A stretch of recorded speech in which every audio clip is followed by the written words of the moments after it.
Welcome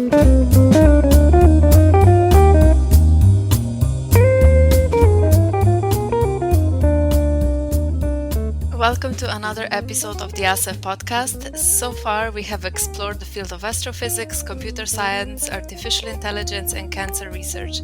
And today we will be talking with 3 ASEF professors about robotics.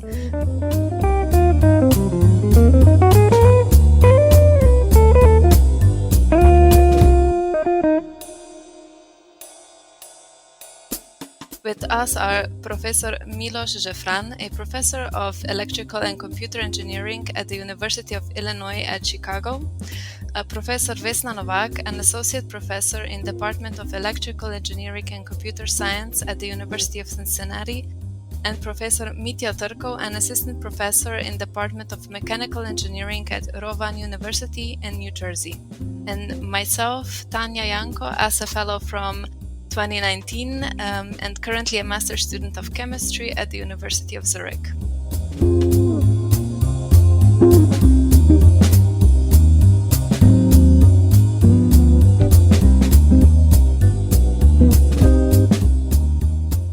Thank you all so much for joining us today. First, I would like to ask you if you can briefly introduce yourselves, tell us where you studied, for how long you've been in the field, and maybe something about your current research. Thank you, Tanya. So I'll start. I did my undergrad studies in Ljubljana. I studied electrical engineering in Ljubljana. Then also did my master's of electrical engineering in Ljubljana. At the same time, I did my undergraduate study in math. After that, I moved to University of Pennsylvania in Philadelphia in '92. I studied computer science or computer information science. I also did my master's in mechanical engineering. I finished in '96. I had a 2-year postdoc at California Institute of Technology. In '99, I first moved to Rensselaer Polytechnic Institute and then to the current institution, University of Illinois, Chicago. So I've been in the field for a long time. In Ljubljana, I worked in the group of Professors Bide and Kral. They are, of course, world authorities on rehabilitation, especially spinal cord injury rehabilitation. And rehabilitation and robotics have always been close, so that's where I got introduced to robotics. And my undergraduate sort of specialty in Ljubljana was automation, which again is an important component of robotics. So between all these fields and my interest in more mathematical aspects of things, robotics was a perfect example where these things come together. So I've been in robotics ever since. Cool. I can go next. So I'm Vesna Novak. I came out of the same lab as Miloš, so except a few decades later, maybe. Got my Ph.D. from the University of Ljubljana in electrical engineering. I started doing biomedical signal processing, and then I moved to applications of that in robotics. And I did a 2-year postdoc at ETH Zurich, Switzerland, under Professor Robert Riener, focusing a lot on rehabilitation, robotics, and serious games. After that, I did 7 years at the University of Wyoming in the Western US and did a bunch of projects on virtual reality for rehab, exoskeletons, some prosthetics kind of work. I ended up coming out as transgender in 2019, which meant it was time to leave Wyoming and go somewhere more liberal.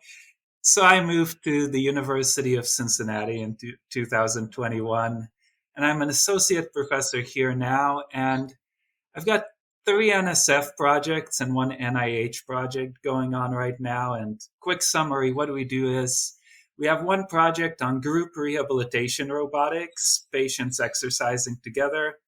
We have 1 on occupational exoskeletons to relieve low back load in workers. And we have 2 projects on physiology-based stress and workload recognition in humans for purposes of, let's say, improving emotional states and applications like mental health counseling. So it's not all robotics, but a lot of it is. Okay, then I can go next. Yeah, thank you so much again for having us here. My name is Mitja Trkov. I studied in University of Ljubljana in Faculty of Mechanical Engineering. All my background is in mechanical engineering. It was not always in robotics. So when I was doing my bachelor's degree, I was at that time more interested in finite elements and nonlinear mechanics, and building carbon yachts was one of my interests. So that I ended up working first in Seaway before continuing my graduate studies.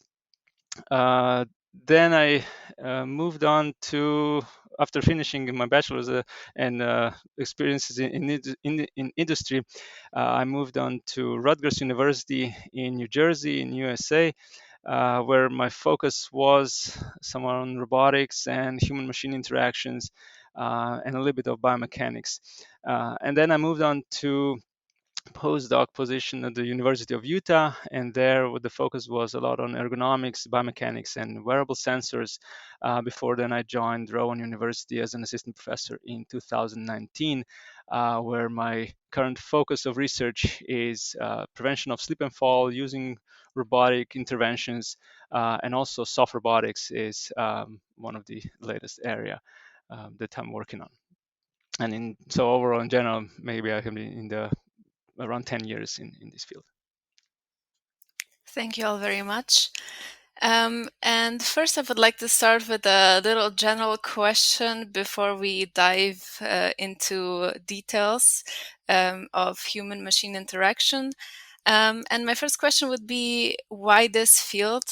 And first here, I would like to ask Professor Žefran, since he received his Ph.D. in 1996, and I think he is the oldest one in this group, has been in the field for the longest. And then please, Professor Novak and Trkov, you can share what sparked your interest in this field. So Professor Žefran, you have been in the field for so many years now, and I'm sure over all these years, many things have evolved, and it's indeed very exciting field. And would you please share with us what was the first thing that really sparked your interest and made you choose this specific field? Yeah, sorry. I think Vesna and Mitja were much more successful in describing what they do. I forgot to mention that what I really do these days is human-robot interaction. So we are interested in robots that assist the elderly. But we also work on general problems where safety in control system is important. So how can this be ensured? And questions of similar sort. We also are looking at how systems that are obtained through machine learning can be interpreted so that we can perhaps have more trust in them. But going back to your question, so robotics is exciting because it does require so many fields in order to solve problems. So it goes from the need for mathematical descriptions to control theory, to material science, to biology, to psychology, cognitive science, and so on. So this is, I think, why there are so many interesting things that researchers are attracted to.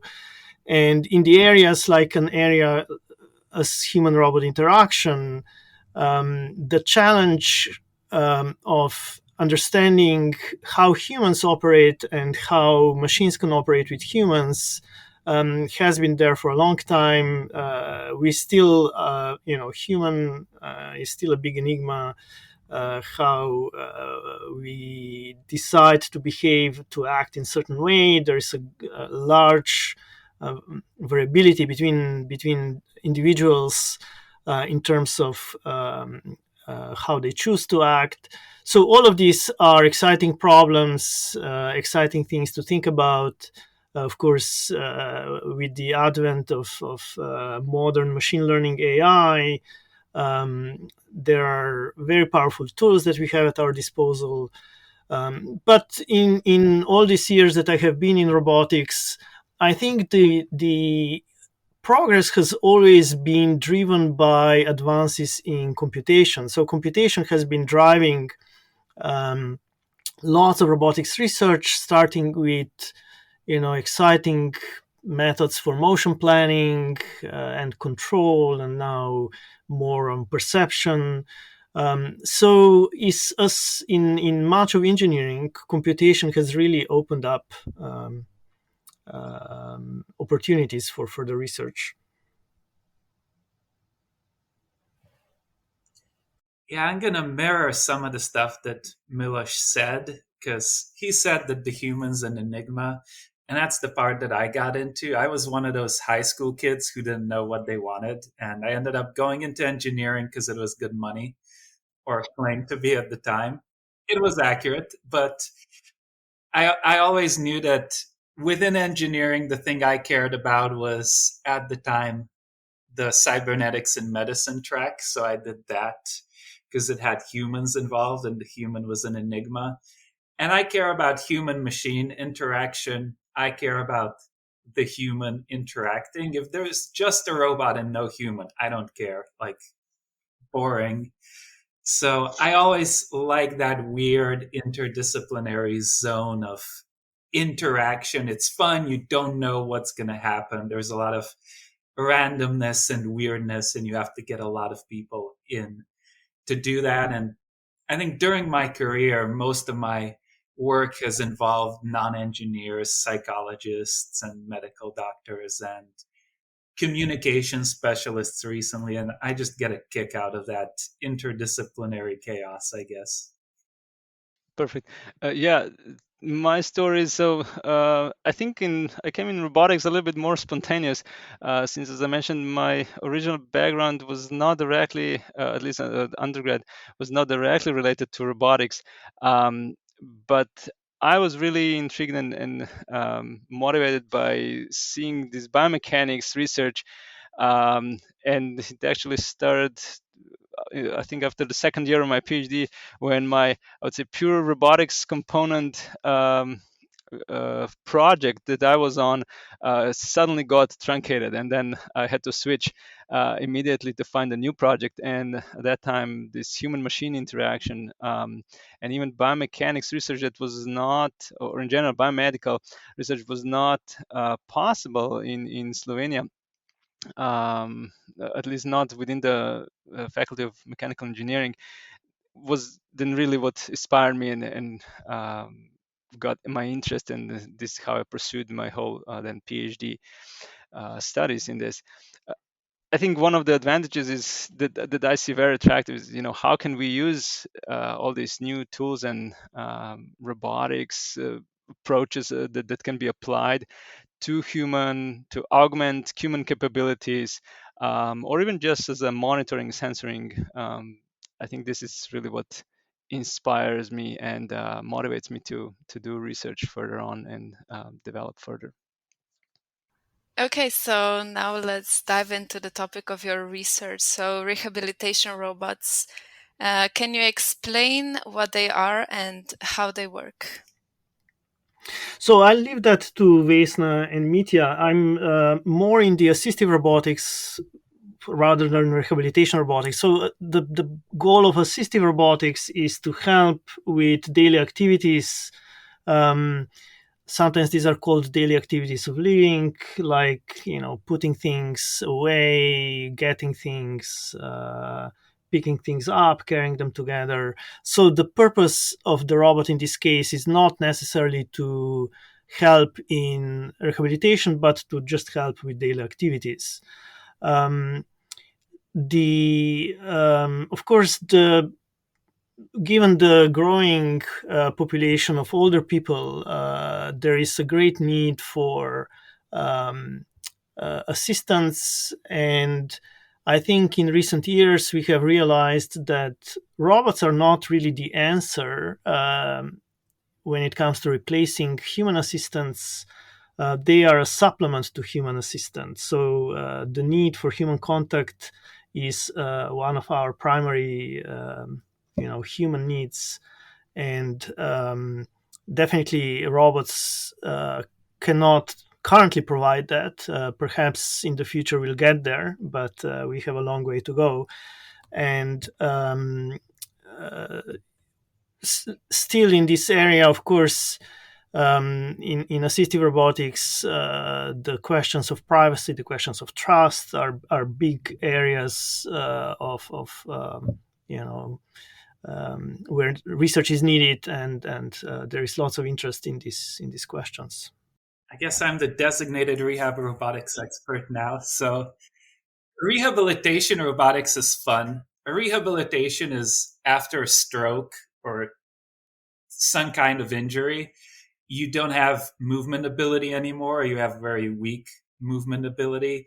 And rehabilitation is just physical exercise. You just have to do motions over and over and over and over and over and over again until you can do them by yourself. So an assistive robot will help you do a motion when you need it.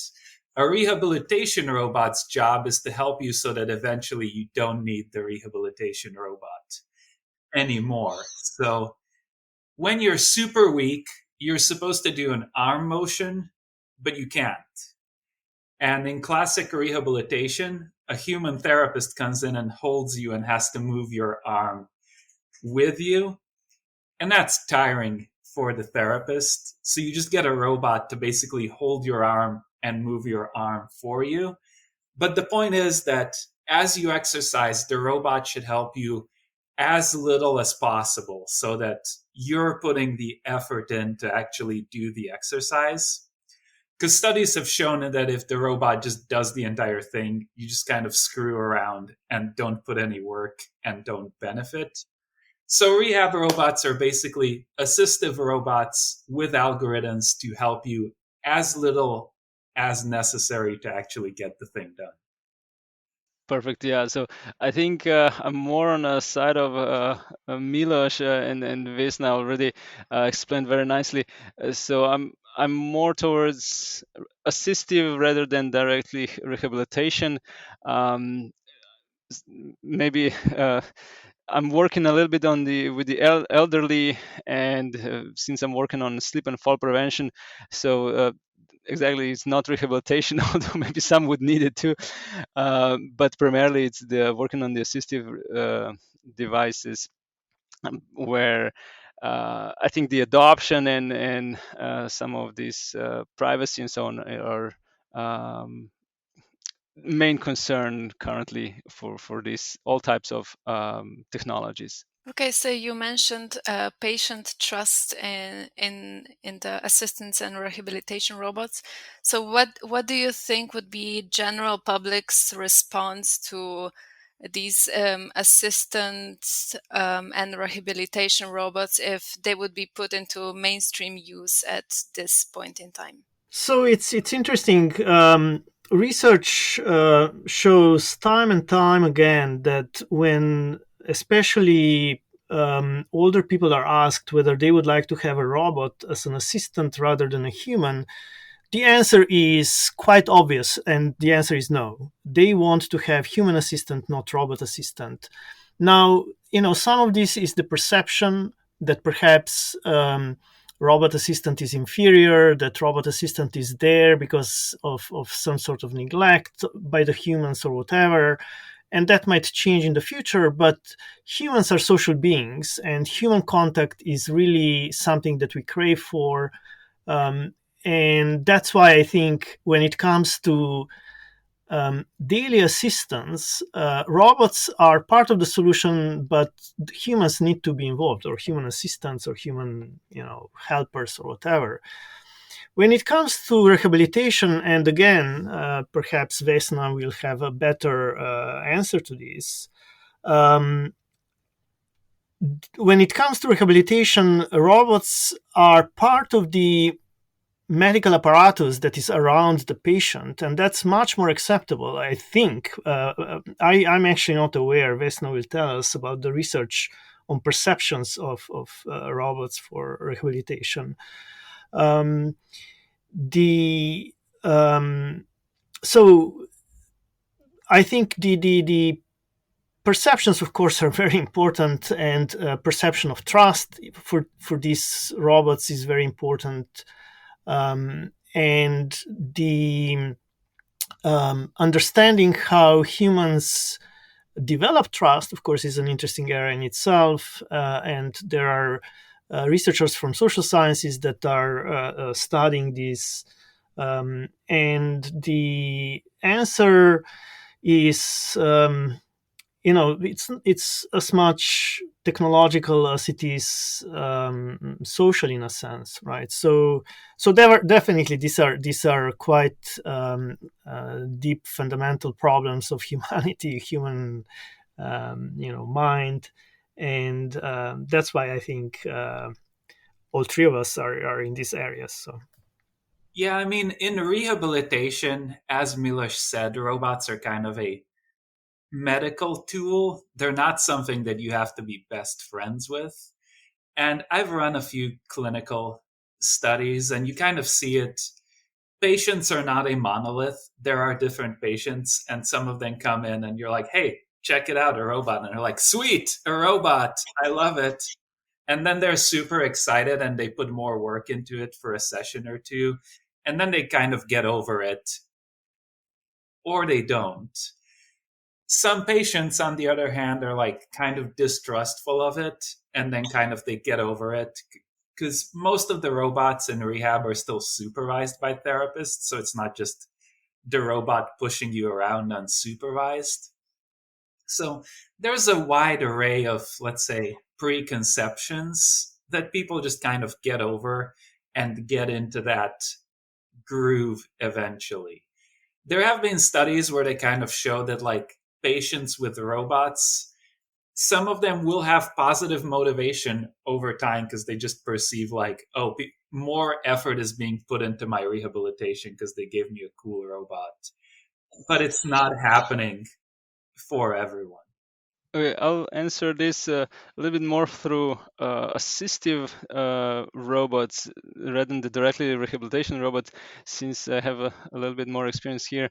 And for example, we were asking some potential future users of our device, which we thought would be elderly, for fall prevention robot or fall prevention assisted device, whether they would wear it or not. But actually, we did not just limit our targeted population for conveying survey just on the elderly, but also for occupational population and also for younger.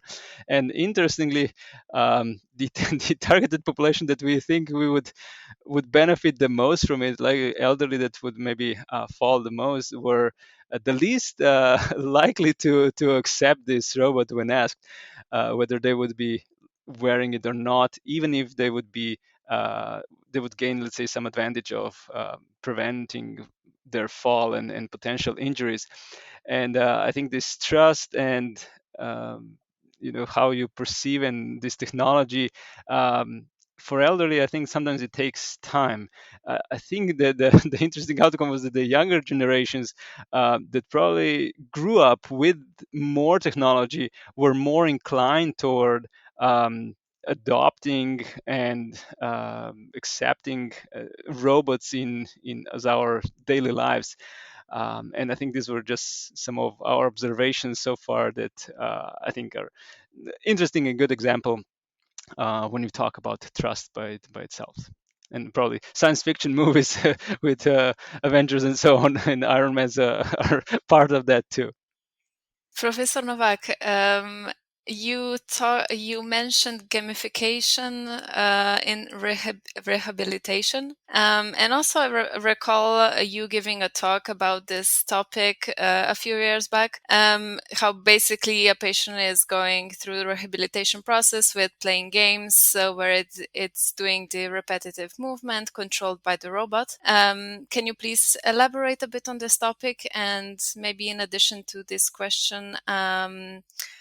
So does the research favor such rehabilitation? Excellent question. So for rehabilitation robotics, you don't strictly need games. You don't strictly need any visual feedback. You can just do the motion. The problem is if you don't have any visual feedback, you're not going to know if you're doing it correctly. So people started back like 20 years ago. They would just give like visual feedback on how you're doing it, just like correct, incorrect. Turns out rehab is boring because you need to do this 20,000 times and people get bored. And then it's like, you got to keep them interested and motivated in doing the exercise. So people started adding games where instead of just like you're doing this correctly, you're now racing a car and you have to like go fast enough and you slow down if you're doing it incorrectly. Studies have shown it is better to have virtual reality, the fancy word for games, added to this. It is not clear like which elements of such games actually contribute.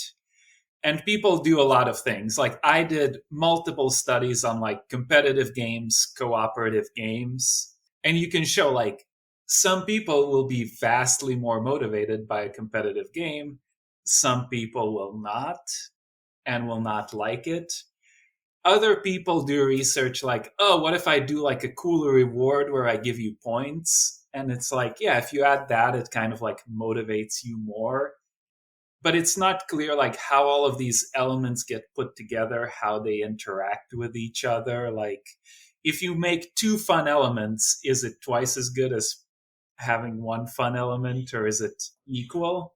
Overall, it's better than not having some kind of virtual reality, and the investment is not huge. You need to get some grad student to spend some months making a game and talk enough to a therapist to make sure that it's a sensible game that makes sense for the rehabilitation.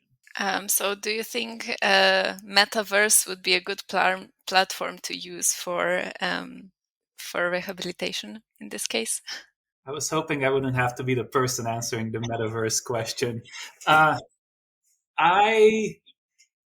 think there is a case to be made for doing rehabilitation over the internet. I am generally in favor of making things cheap and simple if you can make it. So instead of like some kind of 3D, I'm mostly in favor of like just 2D kind of stuff unless it's super necessary to do.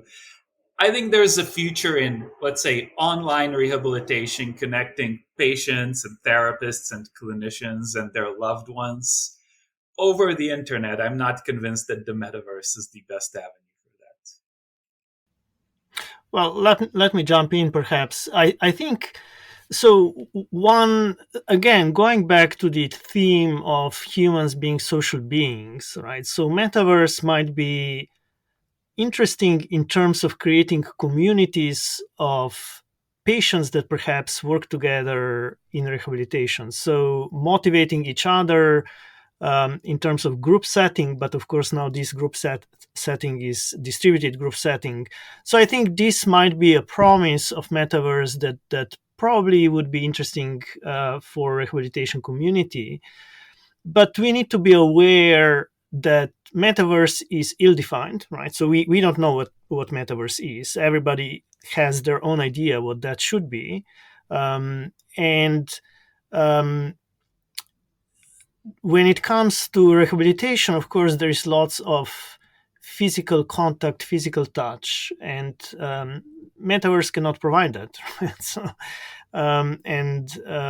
So I think some of the hype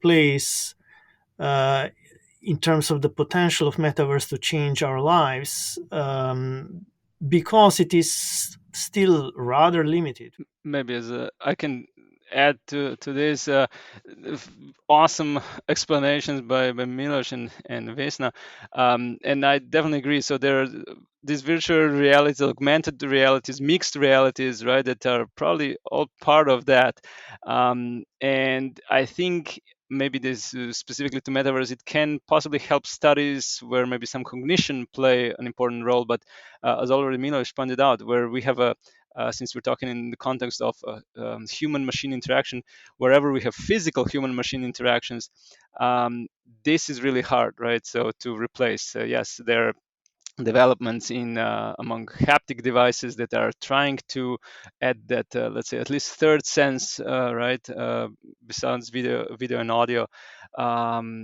To stimulate additional, let's say, degree of sensory feedback to us, but I think there is still ways apart, or we're still not there yet to have this complete immersion within this virtual environment. So, as you mentioned, much of research in robotics is related to machine learning and reinforcement learning, where a model is trained based on simulated reality and later ported to real world. And DeepMind has developed means to train a single model in parallel scenarios to speed up the training. Could you maybe introduce us to some advantages or risks of these kind of approaches? Well, the advantage is certainly that it can be very efficiently done. When we have good models available, of course, we can take advantage of that and do what DeepMind is doing. We need to be aware of the types of problems where they have been successful. So, games like Atari games, which are relatively simple models, are areas, or even games like chess and Go are areas where, of course, AI, machine learning has been very successful. But when it comes to interaction with the physical world, which is what robotics is about, right? Models become quickly problematic. So even phenomena like contact, as Mitja will tell us, are quite difficult to model accurately. And when it comes to contact on multiple surfaces, multiple points simultaneously, which is what humans do all the time, it's difficult to model these things accurately. So if you are developing a system that trains itself based on these models, if the model is wrong, of course, whatever the system learned will be just garbage. And I think in robotics, we are not quite at the point that we would trust models of the physical phenomena well enough to train the robots directly in simulation. So, it can be done even for, and again, Mitya is an expert here, for bipedal robots. Even if we assume relatively ideal contacts and so on, when models become complex, it's not clear that machine learning can actually leverage relatively complex dynamical systems, models of relatively complex dynamical systems well enough so that the learned controllers can actually be used on a real robot. So. Okay, yeah, thank you, Miloš. I think you greatly summarized this, and I very much agree with the statement about the models, right? So I think there's always a certain limit, right, to what models can work or be good at. And so this is true also for machine learning, right? So only up to a certain point we can approximate or get good results.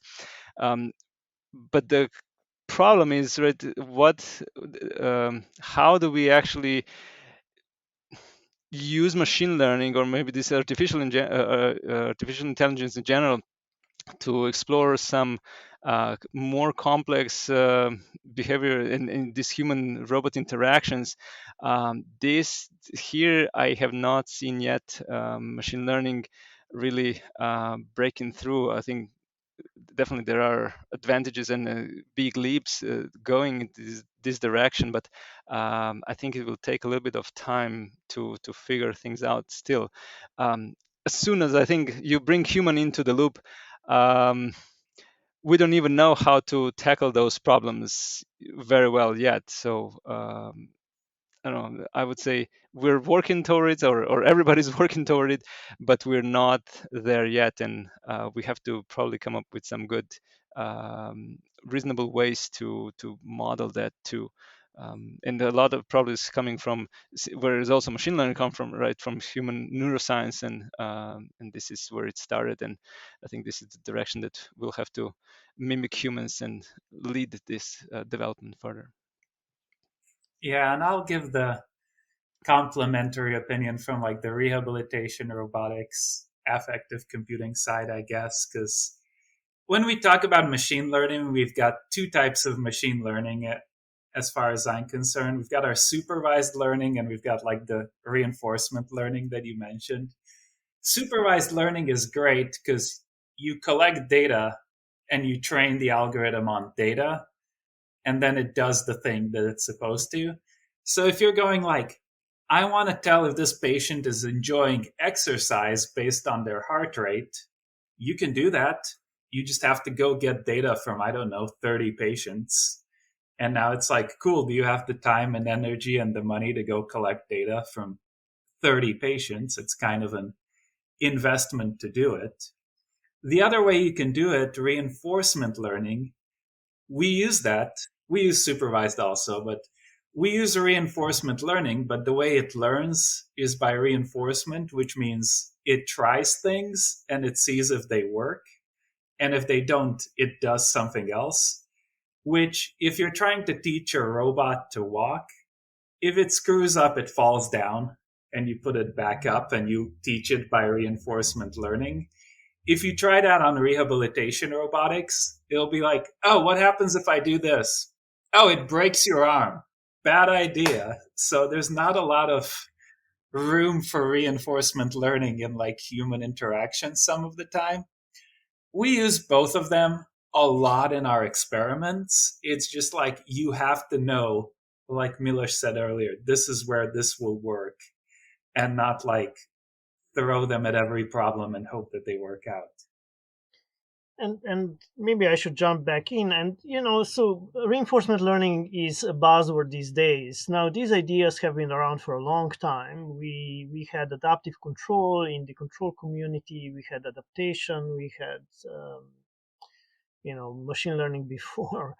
And typically there is a place for these tools, but they are not the answer to every problem, right? And clearly reinforcement learning is a very powerful tool, and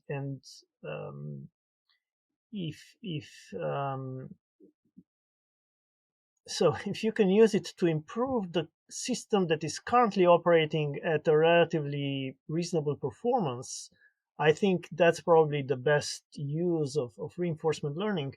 But there are all sorts of issues that need to be answered about how far can we get into dangerous territory, what can we say about the characterization of performance of these systems and so on. So it's the tool that is already making an impact, but clearly all of us are working on figuring out how to really effectively use it, and I guess it will keep us busy for some time. So I would also like to touch a bit on healthcare system and digital twins. And currently we see a lot of research focused on collecting sensor data regarding people and model development to predict particular diseases and situations. How is research evolving towards building a comprehensive digital twin of a human person for a purpose of healthcare? What are the main barriers to such research? So I think one of the biggest barrier, if I'm to start tackling this problem, is definitely privacy of information. And I think Miloš already mentioned in one of the earlier answers. This is broadly, as soon as you bring some robots and some data collection, or even some sensors, um, as soon as you try to mimic some real to digital twin, especially when you talk about health, this can be tricky, and we have to carefully design this. And even when, for example, when you do human subject experiments, right, when you try to do some research, there has to be a lot of approvals that are, let's say, more formal, but even subjects have to agree, and they have some concerns, right? How will this data be collected? How will it be stored? What information will be gathered about them? And these digital twins, if we're talking about building a digital twin of a human, as you asked, not everybody would like to display all of probably her information to be, I don't know, publicly available or somehow, right? So if you're trying to build a health related digital twin of, I don't know, let's say myself, right? So what information do I want to be that is displayed broadly, or who can access it? So I think in general, privacy is, I think, one of the biggest barrier that I see so far.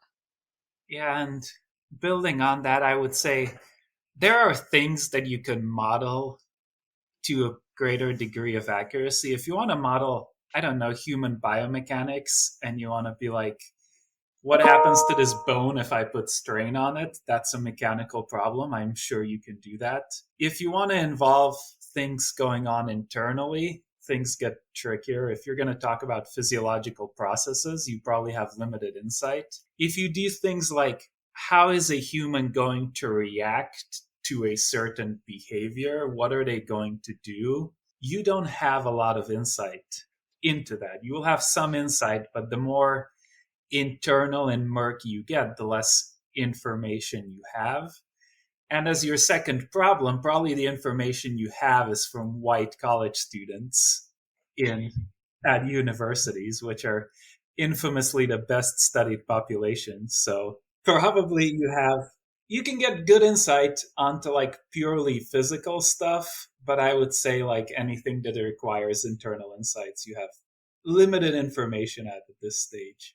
Yeah, I completely agree. I think there are exciting opportunities trying to predict disease from genomic data. For example, there have been talks given about the future of medicine. There have been huge projects like the mapping of the human brain, and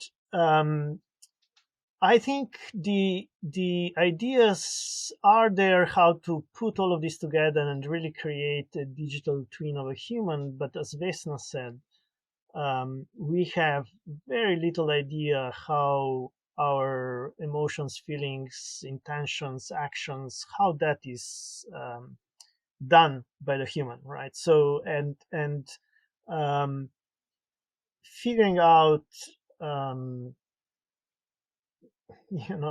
even things how to motivate human, even that we don't know really how to do it. Figuring for mental health what triggers a certain condition, we have very little idea how these processes work. So when it comes to physiology, we are getting there. When it comes to even cellular level mechanisms, and Tanya, probably that's your area more than our area, we are making progress, but I don't know that we are at the point where we can really capture the interrelationship between even physical processes, let alone the complexity of the human brain and human behavior. Okay, so staying a bit on the topic of digital twins, but moving to robots in industry, there is also much effort being invested in building digital twins for the industry. So for predictive maintenance, workers' engagement and well-being monitoring, also to mirror whole industrial processes. How do you envision research in this area in the near future? What do you think that are key problems to solve here? Maybe I'll jump in again. So yeah, it's definitely again an area that has shown its worth, right? So the companies can greatly reduce the downtime because of the failures and so on if they have predictive models of their operations. And for industry, we need to be aware that industry is a well-defined, structured environment. So building these models, engineers have been doing this for some time. We understand the environment quite well. We understand the models well, and we know how to build them up and scale them up. So there is no question that this is a technology that is already here. And again, Mitja is probably more of in the field. We have these models, we have the computational capability to actually operationalize them. So why not use them?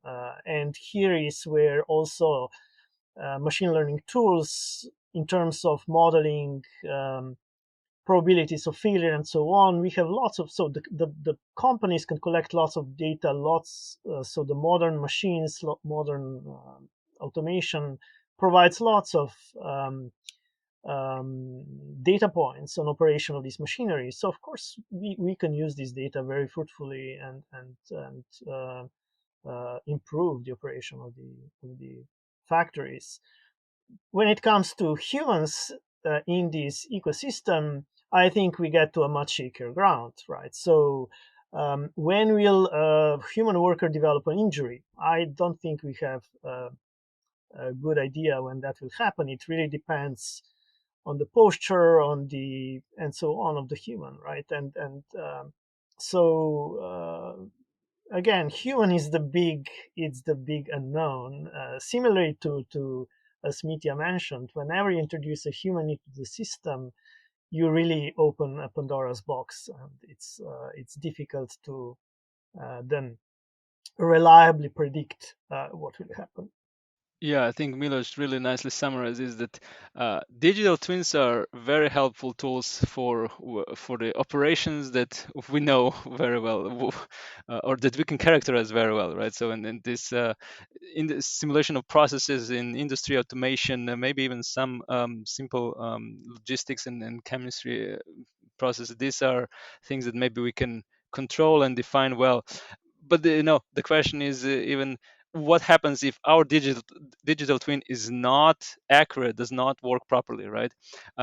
What do you deal with then, and how to improve it, and what consequences are if your predictions are basically incorrect? So this means that some models that are in this digital twin are not working and not giving you the right predictions. So what are the consequences there? So this some sort of a holistic integration and be careful of where does this apply is very much appropriate and then have to be taken care of. And yes, the human is always bringing additional uncertainties, and I think it's going to be a while until we have any good either health or other digital twins with respect to the human in the loop. Yeah, I don't know if digital twins are what we're going to get, but I do think there is just huge potential for this area of humans and robots working together in industry, the whole industry 5.0 thing. And we are seeing a lot of work on like multi-human, multi-robot collaboration in industry. We see proposals like, oh, we should have like humans doing some work and then have like intelligent algorithms that say this is what the human will do, this is what the robot will do, and then monitor both of them and kind of try to dynamically move resources around and be like, okay, this person needs the help, this person doesn't. I think there's a lot of huge potential there on like figuring out for industry how you can make a human work together with a robot, as long as you're willing to acknowledge that humans are going to do stuff that you might not want them to, and you're not going to have an accurate picture of the human. So, as you mentioned, we are seeing a shift towards fully robotized manufacturing plants, for example, Tesla. So, what are the main challenges towards the wider adaptation across the industries? There are technological barriers, or do you think it concerns more the politics? So in terms of like impacting the employment rates and things like that.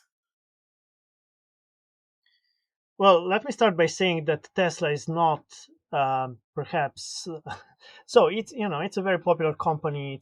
It's a fashionable name to throw around, but fully automated company factories in automotive industry have been there since the 70s, right?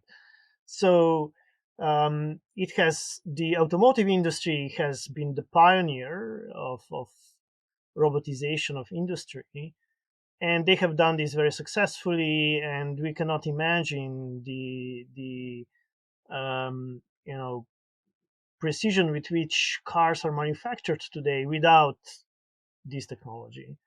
Now, probably the biggest consumer of robots after automotive industry these days is our warehouses. So Amazon is a huge consumer of robotics, and there we are getting into much more challenging environment where, so in the fully automated factory, there is no issue with humans and robots mixing together. When you get to places like warehouses, the robots and humans work in close proximity, so the issues of human-robot collaboration become, much more interesting. And who does what, as Vesna mentioned, is a big issue. The well-being of humans in these environments is also a big issue. So it's not, and we get to philosophical questions of what should we strive for, what is the social benefit of various things. So is profit really a measure of success of a technology, and so on, right? So and I would like to hear what Vesna and Mitja think about this, but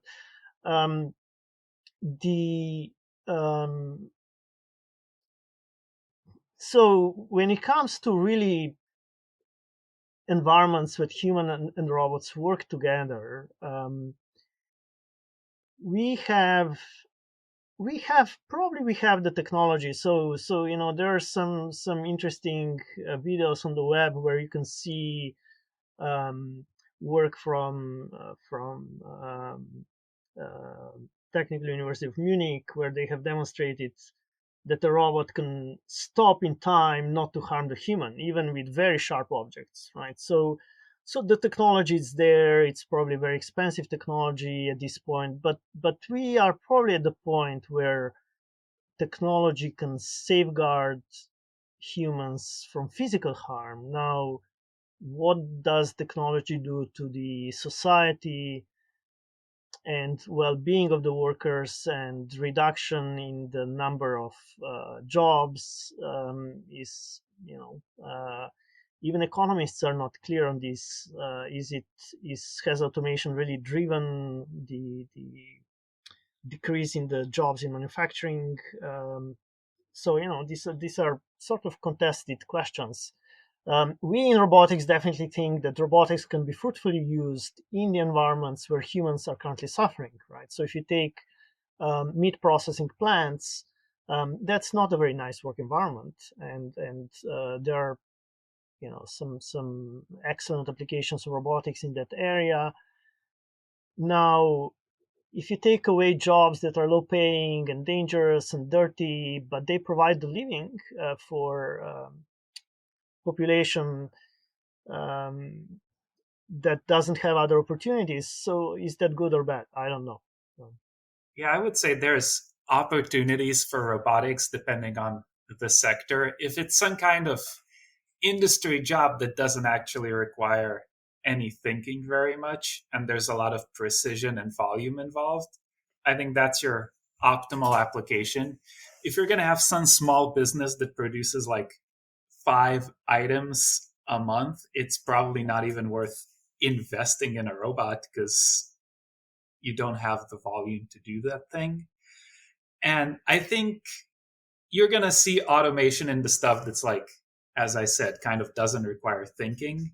The optimal human robot collaboration you're going to see kind of in a supervisory guidance capacity, where you need the robot to do all of the heavy stuff and all of the precise stuff, but you want the human to come in and maybe like point at something, grab something, make decisions on the fly, and then the robot can, let's say, follow along and do all of the physical work with the human acting as the intelligence. And we have to make sure that the robot can pick up on what the human wants and also doesn't punch the human worker while it's doing that thing, is my thought.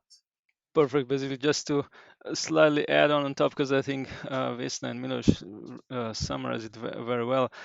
Maybe beside automotive industry and warehouses, so there is also agricultural industry that is, I would say, recently also picking up a lot. And yes, previously robots had a very designated tasks, and I know in the industry, spot welding, I know painting and so on. Those can be well-controlled tasks.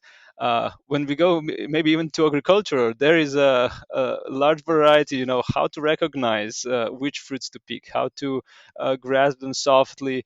I think here are challenges that are slightly different than maybe in automotive industry as such, because they're more I was even closer to human grasping the requirements that are, since mainly or many of the agricultural products are picked by hand.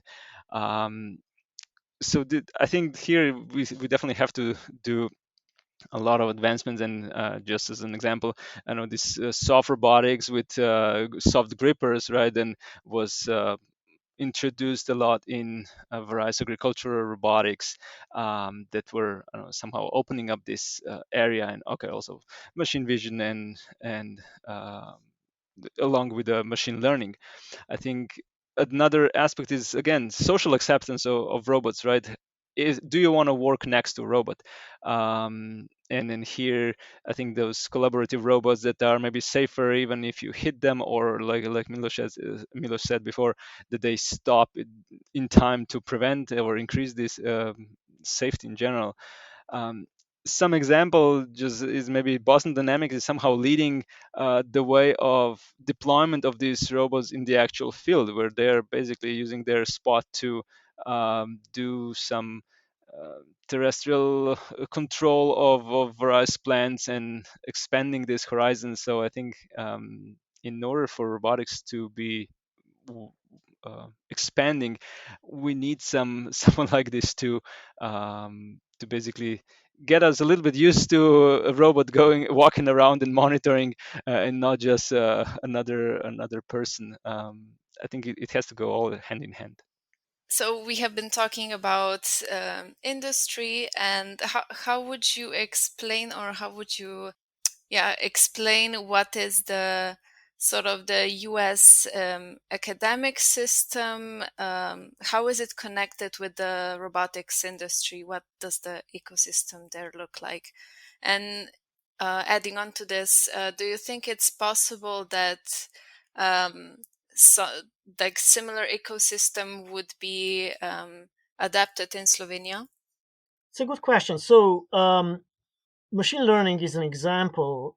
So if we take that robotics is a big consumer of machine learning, and of course we'll get perhaps to autonomous driving, which is another big consumer of machine learning. So those two areas are examples where there has been big flow of academics into the industry and sort of back and forth between the industry and academia. When we talk about more traditional robotics, the American ecosystem of academia and industry favors creation of startups. So there is lots of venture capital. There is a recognition that ideas are important, investing in ideas is important, and failure is inherently necessary to make progress, right? So out of the startups, maybe 1 out of 100 makes it, and that's understood by the investors, right? And that's the sort of ecosystem that I think really makes US a leader in many of these fields. This recognition that failure is part of what we should be doing, right? So now the mechanisms for investing into ideas and startups and transferring ideas from academia to industry. So I think this is where Europe is still lagging, and Slovenia with Europe is still lagging the US. The venture capital in the US is just enormous. So the financial resources are enormous. And when you read about investments in various robotic startups these days, it's not uncommon for $100 million investment into a certain startup that, when some of us look at it, we would say, well, what were they thinking, right? So, but you need that. And quite often our skepticism is misplaced. It turns out that startup does great, right? So some of the Amazon warehouse technology came out of academia. And at the time, it looked like, this is nothing new. There's nothing that will come out of this. And instead, Amazon is these days the largest consumer of robotics. So you need to try and you need to fail, and you need resources for that. So I don't know how Slovenia can tap into some of this venture capital and develop the venture capitalist in a sense. I think with some of the recent successes in some other industries, like in Bitcoin, I think people are starting to have resources that they could invest in other domains, and perhaps this ecosystem will also sprung up in Slovenia. Yeah, there are a lot of resources in the US for academics and companies to work together. The thing that I mainly do is SBIRs and STTRs, which are funding programs. SBIR is Small Business Innovation Research, and they're usually grants for a few $100,000 where you have a company and a university partner on a project that's kind of product development type.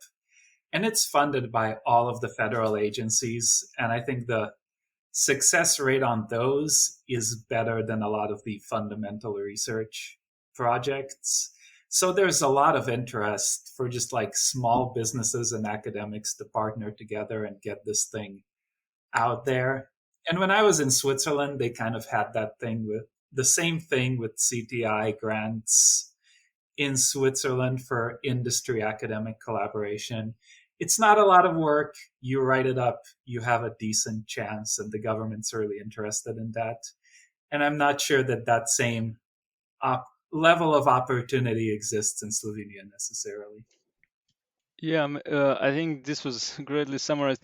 And one thing that maybe I want to add on top of this is that oftentimes there are even stimulations within maybe engineering departments or maybe broadly with connections with business schools, right? There are initiations for different entrepreneurships and or bringing even some students starting from or training engineers to be more entrepreneurial in general, right? So that students are willing to try, willing to pursue these ventures that I don't know, maybe this was a long time ago when I was a student in Slovenia, but definitely was not there at the time. Since we were talking about the general ecosystem, and I think let's say bridging some of these gaps opens up either opportunities where students can directly then take some of this almost research and try to seek for some venture funding to develop these ideas further. But I think the culture is definitely enabling this different and support by venture capital in US. I think it's more well established, and as Miloš pointed out nicely, right? Failure is a part of success, and any stories that we're hearing are part of that. Yeah, like Mitya said, like there is a big psychological difference because in the US, if you say I want to do this, the Americans like, yeah, go do it, and Slovenians are like, no, that's gonna fail. Don't even bother.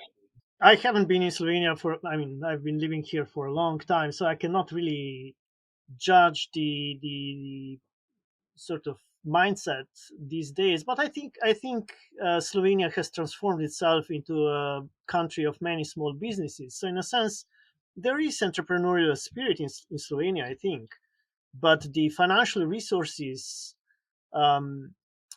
are definitely not, let's say, as organized or as so the pathway to access these resources in America is quite clear, right? So these mechanisms have been worked out.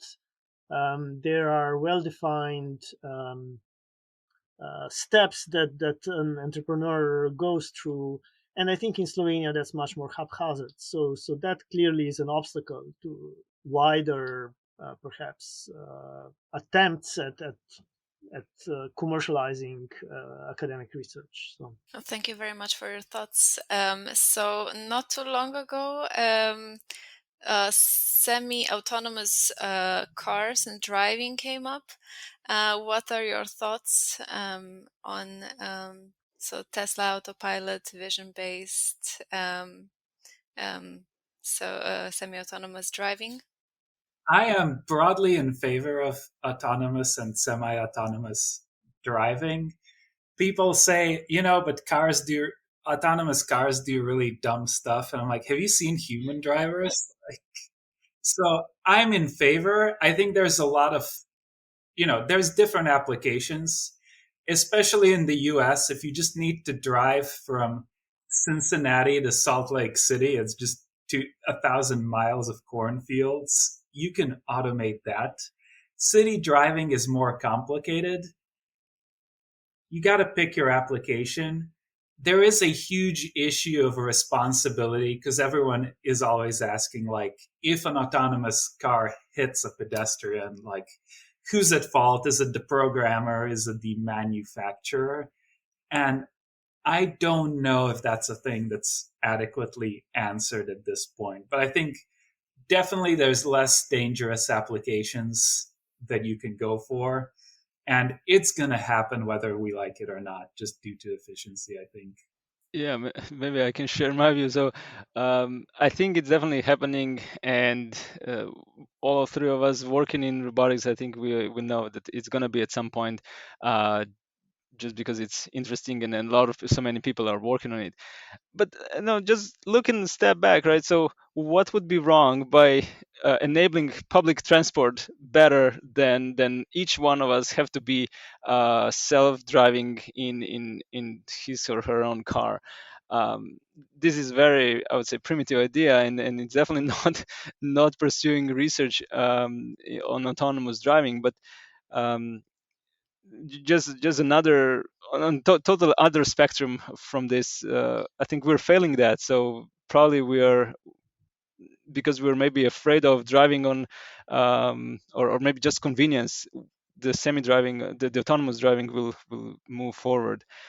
Now, just to share a very quick example from a few years back when I was listening to a talk from another researcher from MIT working on this.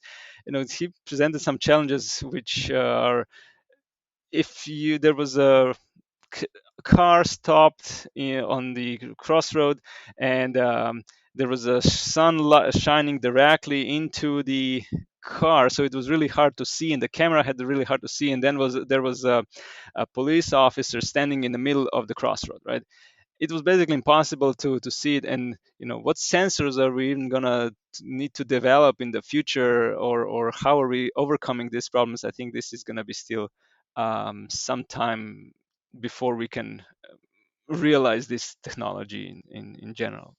Yes, autonomous driving, as both Vesna and Mitja said, is it's in a sense it's already here to a certain extent. So partial automation in cars has been improving, and there are various pathways to get there. And now, so I would opine that perhaps what Tesla is doing is not the best way to get there.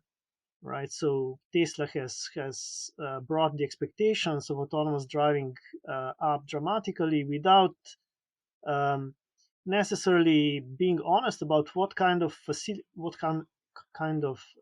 capabilities their cars have, and that's why we've seen some terrible crashes of Tesla cars, because the drivers overestimate what the car can do.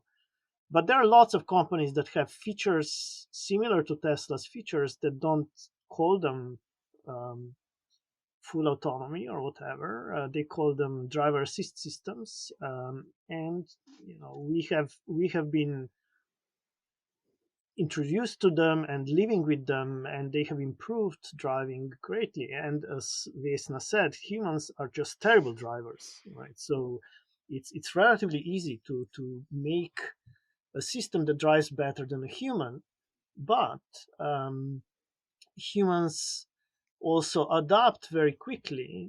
And when autonomous cars will start arriving, human drivers will adapt to them, making the current technology in autonomous cars obsolete very quickly, right? So without having proper mechanisms for, again, so it's as much as a social issue as a technology issue. In terms of technology, this is really a perception issue. It's not a control issue, right? So there's nothing difficult about controlling the car to do whatever we want, but it's perception that's difficult. As Mitja said, the sensors are still not there, and the questions of where the autonomous cars are currently pursued in the United States, it's Arizona and California. Why? Well, because they are dry and sunny. There is no snow. There is no ice. There is no fog.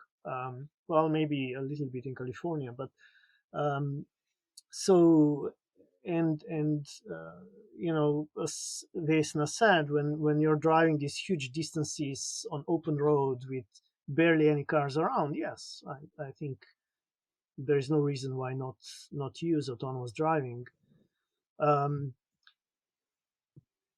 Again, so the car companies are convincing us that we will have these cars that will be at our service at any point. Is that really what we need to do in order to perhaps avert the climate change? Probably not, right? So in cities like Chicago, it's much better for autonomous car to drive around the whole day rather than park the car, because parking is more expensive than driving around. Do we really want to have thousands of cars driving around empty to save money, right? That's what human drivers will tell them to do. So clearly that's not a good idea, right? So we have lots of problems that we need to work through to figure out how this technology that is there, it's coming, but we need to decide how to use it to the benefit of humanity and not really fall prey of these flashy predictions of industries and companies that perhaps whose goals are not directly aligned with the broader benefit of the society. So. Yeah, certainly. And obviously, there is more need for more extensive testing of autonomous vehicles. So, on that note, what do you think about the idea of of testing autonomous vehicles in Ljubljana and or maybe Maribor, which are two bigger cities in Slovenia. And recently, it has been mentioned in an interview for Slovenian Chamber of Committee that Slovenia is an ideal test environment. In the case of self-driving cars, we certainly have multiple advantages. As a full-fledged country, we have a manageable scale. We don't have so in terms of our distances and population density, when comparing to larger cities. So what do you think about that idea of testing autonomous vehicles in large cities in Slovenia? I mean, if you ask me, I would say it's probably not some unique feature of Slovenian city layout that would make or break this. I think fundamentally where car companies are going to test is somewhere where the environment is going to be friendly for them to test, where they have facilities that they can rely on, where they have a workforce that will be supportive, where the regulations will let them do these things. I think, if you argue, should I run this in Ljubljana or should I run it in Des Moines, Iowa? From a city architecture perspective, maybe it doesn't matter. The question is, what is the environment like culturally? That was a good point, and I think we have to definitely distinguish between different barriers or just different environments. So one is the plain environment, as Vesna said, this geographical connections and infrastructure. But again, there are also laws and regulations and liabilities, and how are the insurances prepared for this? Even with electric cars, that there had to be changes from insurance point of view, and I think these are honestly, I'm not sure if Slovenia is really ready, or either Maribor or Ljubljana.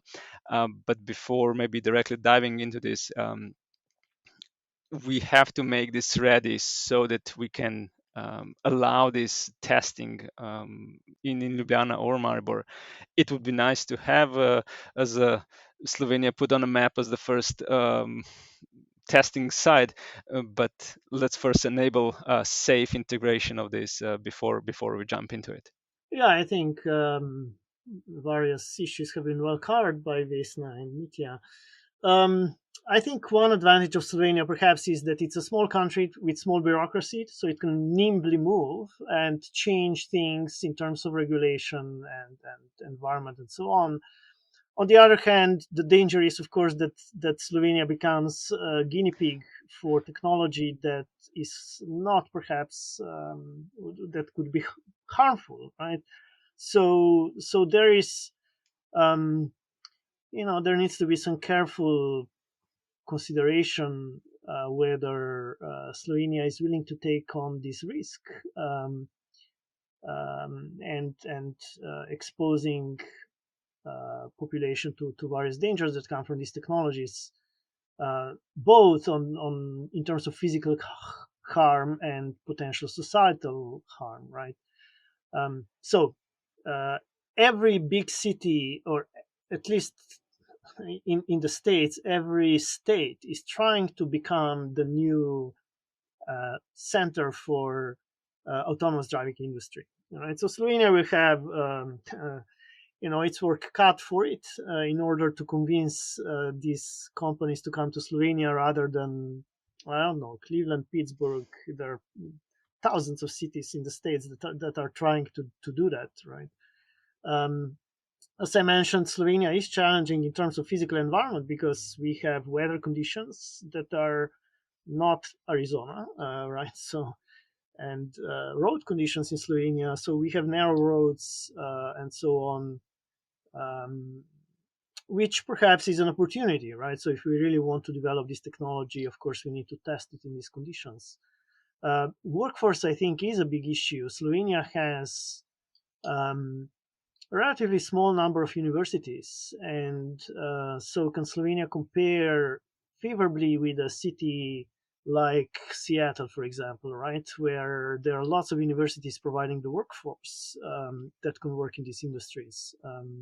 Maybe that's an opportunity. I don't know. Maybe Slovenia, with its tradition of excellent education, might have an advantage here. I don't know.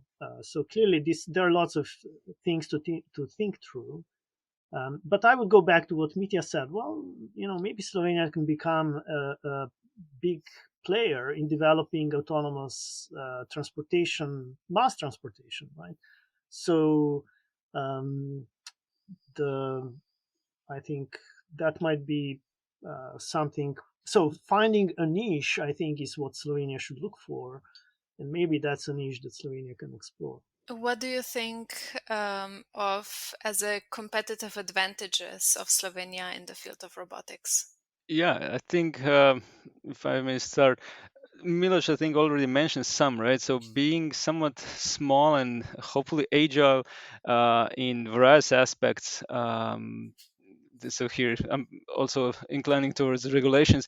This could be our advantage, and we have I think student populations that with at our universities that could be motivated further on, and education being not we don't have to pay for education in Ljubljana. It's definitely advantage. We have the leverage to educate the workforce or future workforce to work in this field, and of course this would be, let's say, another motivation for future Slovenian students or workforce and students to see the advantages in having this happening in Ljubljana and Maribor in general, Slovenia. I think there are some incubators and generating ideas that can happen in Slovenia that were maybe done in not directly necessarily engineering, maybe more broadly, and backed up some of these industry pilot project ideas. This could be, I think, leveraged and was demonstrated through some incubators that are already established. But I think we can, if we have some visionary ideas, to open up those barriers and have some competitive advantage. Yeah, I would agree with Mitja in a lot of these, and I would emphasize that the education in robotics in Slovenia is pretty good. Like if someone showed up and applied with a master's from University of Ljubljana in robotics, I'm like, that's a good option. Like there's a lot of advantages compared to even getting like Americans in that regard. So I think we do have the people with the education and background and kind of motivation. Yeah, but we need to also put that in the perspective, right? So Slovenia educates, I don't know, maybe 30 engineers in the robotics areas a year. Maybe 60, right? Well, that doesn't go very far when a company needs thousands of engineers, right? But as I mentioned before, and as Mitja repeated, the regulatory environment can be favorable in Slovenia, of course, with the caveats that I said, that we need to be careful not to expose ourselves to exploitation, in a sense, right? So there needs to be the maturity also of the political system in how to arrive at these decisions and how to involve experts and various viewpoints. I think Slovenia really is powerful as part of Europe, right? So I don't think Slovenia on its own is particularly can be a powerful player because we are so small, right? But we are part of this block and of this flow of ideas and people that has been created in Europe, and that's what we should, I think, leverage. And Slovenia is a very attractive country to live in. Our nature and beauties of Slovenia, so on. I think lots of people are taken by that, right? So I think we have advantages, but we need to be aware that we are really small, and so putting ourselves against other players will be tough unless we, as I said, leverage these connections within Europe and so on. Okay, so we are slowly going towards the end of today's recording. But before we close off, I would like to ask you, in your opinion, what is the most exciting thing that is on the way in the field of robotics? Okay, I can start. In my opinion, soft robotics is one of the fields or specialties within robotics that has a huge potential. And I mentioned some examples in terms of this soft robotic grasping, gripping applications. This is what really drives some of the innovation, let's say, in agriculture or industry and so on. I think here it's important to recognize that soft robotics is also driven by it's more interdisciplinary, and it's driven by maybe even materials development and functional materials, this integration of two. And I think that this will lead, so combination of those probably together with AI will lead to the next advancement in robotics in general, because functional material can provide new actuators, sensors, and other components to basically augment and then expand the capabilities of the current robotic systems. And this applies to medical fields and other where or even human robot interactions, where this inherent compliance of these robots is important and enable them to be used in a close proximity with humans and then expand those opportunities. Yeah, and kind of building on that, the thing short term I'm kind of excited by, I guess, is self healing and self growing robotics, so that it'll kind of fix it itself if I punch it. That's always fun for me to think about. I mean, long term, and it's not happening yet, I get very excited by nanorobotics type stuff because I've read a lot of science fiction in my day. I'm like, oh, you're going to have really tiny robots that go in your blood and like move stuff around. That stuff is cool. I want to see more of that, please. Yeah, so I think Mitja and Vesna said it well. Not much to add. So definitely, there soft robotics provides ways of doing things that we haven't seen done before, and that's a great opportunity. Agricultural robotics has been really heavily invested in, and it's sure to change agriculture, and soft robotics is part of that. Medical robotics, especially these small devices that we can now perhaps deploy to human body, are exciting. But both, I think, Mitja and Vesna work on wearable robotics, and that has been also having quite a lot of success. So preventing repetitive injury in lifting tasks and so on. I think the industry is actually starting to adopt these exoskeletons, which is pretty impressive development. And I think this definitely is something that directly benefits human workers. So it's nice to see an application of that sort. And then returning to autonomous driving and autonomy in general. So autonomous delivery, autonomous driving, autonomous flying. Of course, discounting the dangers of deploying these technologies in the war. But these are, so I think autonomy in general is making steady progress, and we will see more and more autonomy around us, from autonomous surgeries and so on. I think these are all exciting developments that are, I think, coming.